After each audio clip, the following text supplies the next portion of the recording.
Hi guys, and welcome to another one of our very special episodes of Marketing the Madness live at Shoptalk Luxe, where I am getting to interview the creme de la creme of luxury retailers. And oh my goodness, I am such a fan of this brand. I feel very privileged to now be interviewing Barbara Campos, the CEO of Joseph.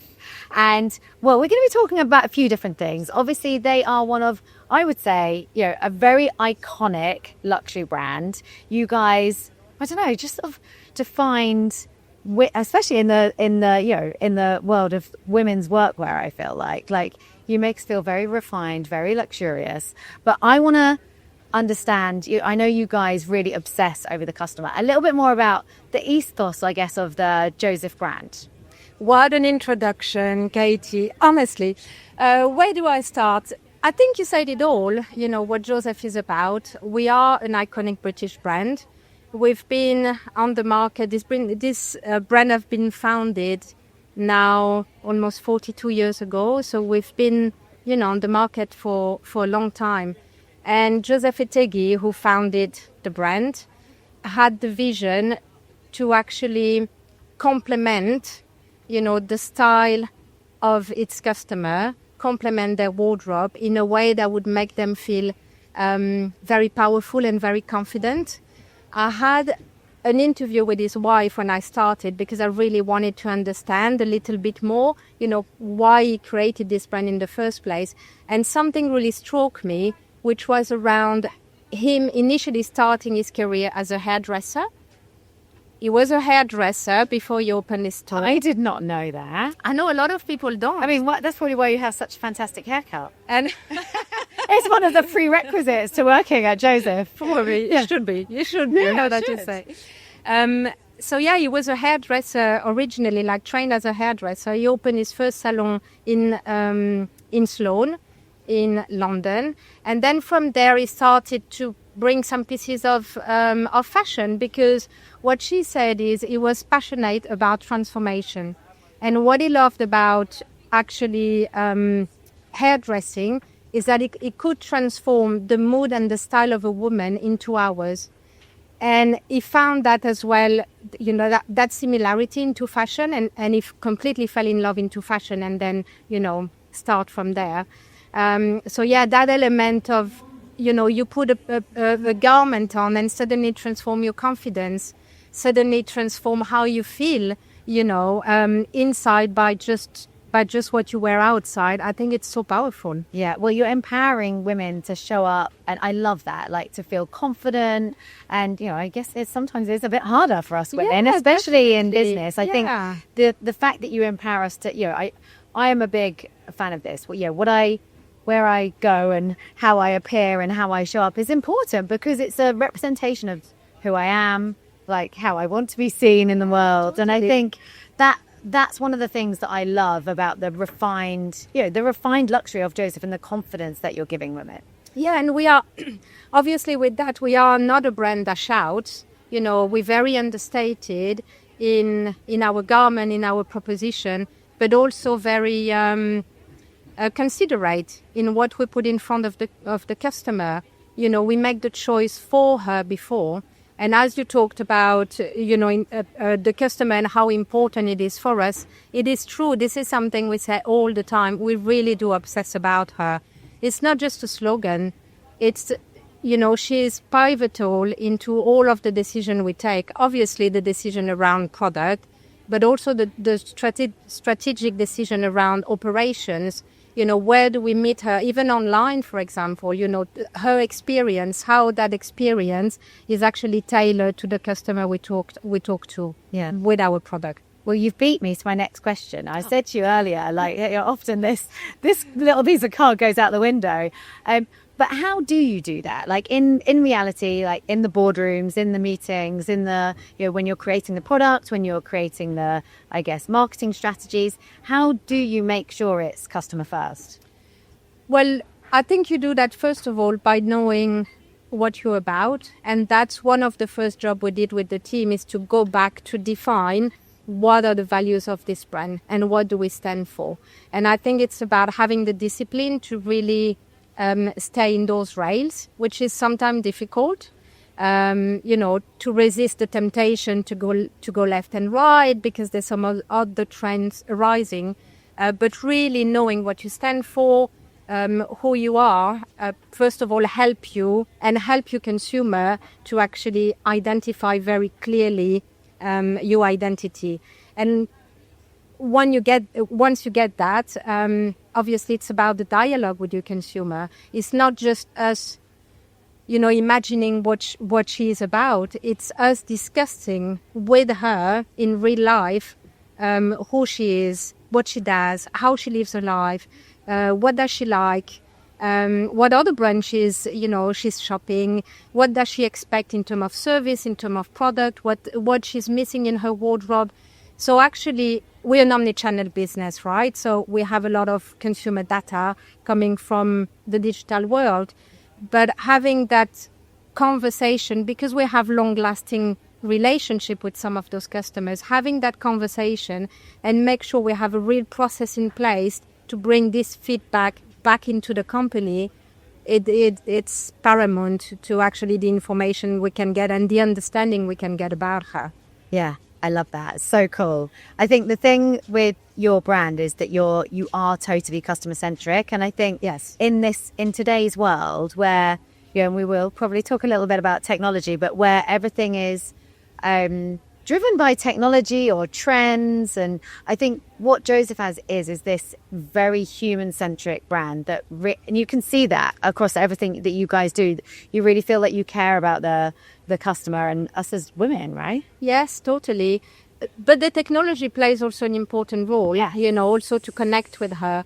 We're using a great clienteling tool, which is called Proximity, which really allows our store associates and executives to really connect directly to the customer to a point that is personal and that is also personable, and I think that has a lot of value.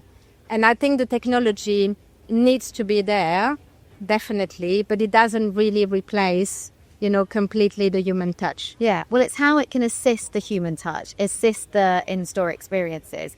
Can you talk to me more? It's an extension of Yeah, exactly. Yeah, totally. Can you talk to me more about what it actually does? Because I think that's super interesting. And I think this is where, the right technologies come into play. It's because, they're needed to help the customer journey feel more bespoke. Yeah. And when you're using them in that way, they work brilliantly. Sometimes people are adopting them to, just do something cool or, develop some kind of personalization that maybe isn't what the customer needs. So I think that is really interesting. So talk to me more about Proximity and how it's working, I guess, in play day to day with the business. And it took us some time, to find the right tool because, as you say, sometimes you see or you hear some stories of people adopting something and then realizing it's not the right thing.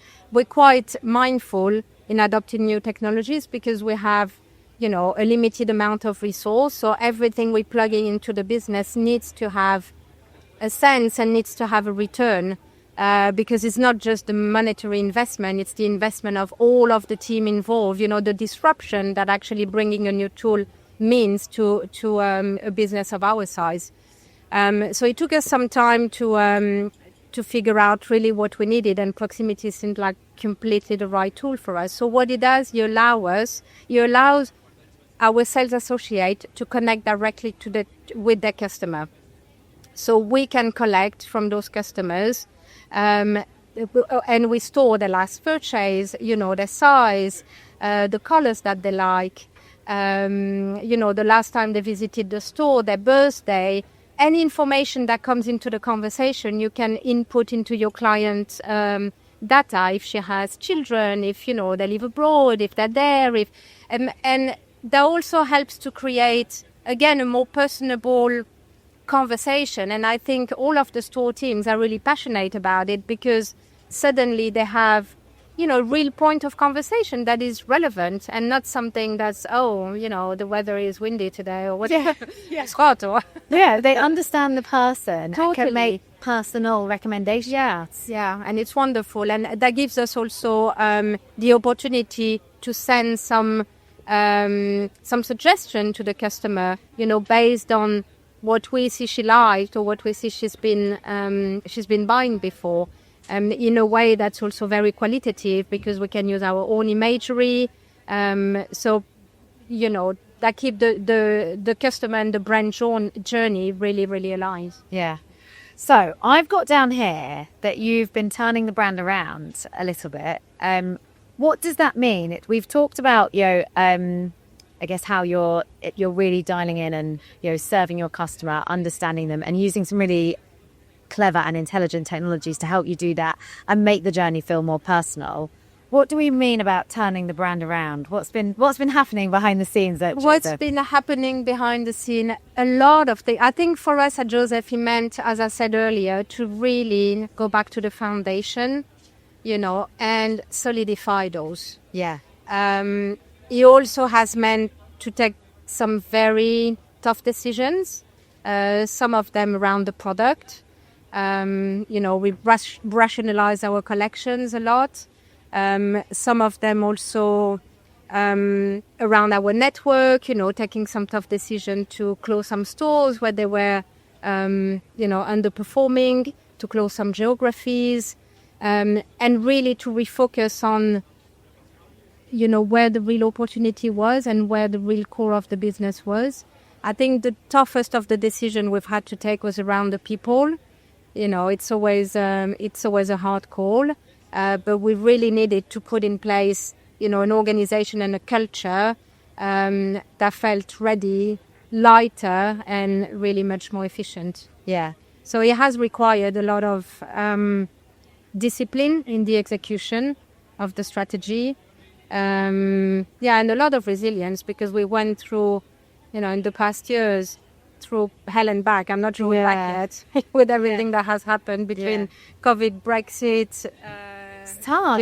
Name it. Yeah. Yeah. It's hard. The landscape is unpredictable and challenging to say. Yeah. To say the least. Yeah, I know. And I think luxury, maybe it's something we haven't talked about enough on the podcast, or maybe it has happened more broadly at Shoptalk Luxe, but it has been tough. There's loads of amazing luxury retailers. I feel very blessed that I get to interview so many amazing people on the podcast, but it's been really tough. There's been, huge rounds of redundancies, big brands that we all love that have found it hard to exist because everyone's, I guess, you're so conscious of where they're spending their money, and it's not been easy for especially, I feel like, the fashion jewelry industries have been maybe some of the hardest hit. I think there's also a real shift in customer behavior. Yes, true. At the moment. And I think there's a shift in how luxury is actually the proposition of luxury versus what the consumer is expecting. I think luxury was born as this idea of, a high price point, this idea of exclusivity. You can only belong there if you have, the means to get into this. And I think this is almost dated. Yeah. Because today luxury is a feel-good experience. Yeah. If you think about, at 360 degrees, if you sit on a first-class seat, the little attention to detail, the little, extra care that actually the staff is bringing you is a feel-good experience. In a beautiful hotel, the architecture, the interior design, like the quality of the bed linen, the attention again of the staff. So all goes with service and the proximity to the consumer again. And I think in garment, it's exactly the same thing, how the garment feel on your skin. So I think luxury today is around craftsmanship. It's around service as well, very much. And it's where it meets elegance, and where it makes people actually feel very good. So it's inclusive more than exclusive today. I feel it's almost the reverse. I love that. And we're all looking for that type of luxury. We want to feel we belong. Yeah. We don't want to feel like we're intimidated to enter that store or to enter that hotel, Yeah, luxury has to feel I think you're so right. You've hit the nail on the head. It has to feel accessible nowadays, and it is more accessible. Luxury is a feeling, not a high price point anymore. I think that's I love. Exactly. I mean, look, there still are, and there are some, that maybe I'll never be able to afford. But it's more about, for me, valuable luxury, and like you say, those making you feel great. Like, it doesn't have to always be the most expensive. It's about how you feel, and that luxury feeling, I think, is something that we're really dialing into. Yeah, so craftsmanship and service, I think, are really paramount. Way up there, and something that you have focused on in all elements, which I love about Joseph. Big question. It's not on here because but obviously we're at Shoptalk Luxe. It would be crazy if I didn't ask you, like, you must have heard some amazing talks whilst you've been here, been involved with some amazing talks. What's kind of coming through and going to be important, or what takeaways have you got from the show? Obviously technology is super important. Technology that can seamlessly integrate what you do and not be there as a real disruptor, but be there as a real help, in a simple way. I think it's everything, we're all talking about AI, obviously, and how we can adopt that even stronger within our businesses, again, in a way that feels simple and in a way that feels seamless, and clienteling and customer-centric. The importance of recognizing that our customers are expecting, more and more every day. And we need to be up there. We need to be able to give that to them in order to keep the loyalty. Yeah, I think that is the key. It's how do we make customers more loyal and feel that they've got these personalised experiences that truly fit them. So my last question, you kind of already spoken about this, I think, but was going to be, therefore, what does that mean for Joseph in 2026? What are you guys going to be focused on as a brand? Consistency, still, on excellence, on continuing to deliver and to evolve over and over every little piece that we can make better.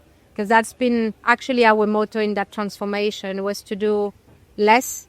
But what we kept is really to put our energy to make it amazing. Yeah, I love that. So it's all about effort. Yes, I love that on every level. Actually, focus and effort. and resilience. Yeah, amazing. Thank you so much, Barbara. Thank you for having me. And you just look beautiful, by the way. You look so stylish. Oh, thanks. So you must live in Paris.